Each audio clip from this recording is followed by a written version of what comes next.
पार्वती बोली शंकर से,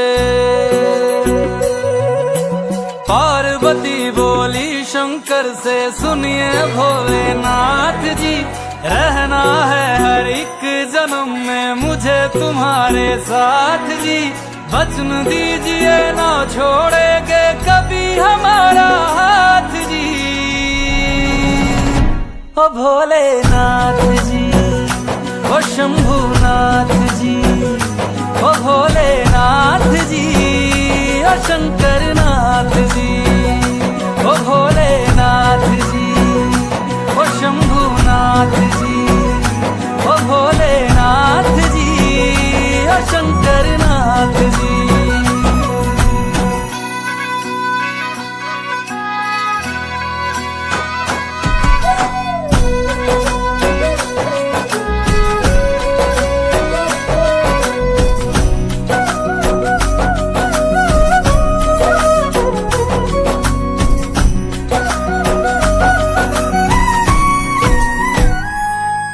जैसे मस्तक पे चंदा है गंगा बसी जटाओं में, वैसे रखना है अविनाशी मुझे प्रेम की छाँव में।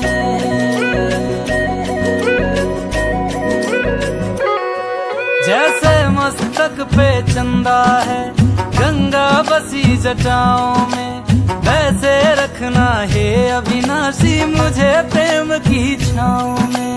कोई नहीं तुम सा तीनों लोकों में, दशों दिशाओं में, महलों से ज्यादा सुख है कैलाश की खुली हवा में।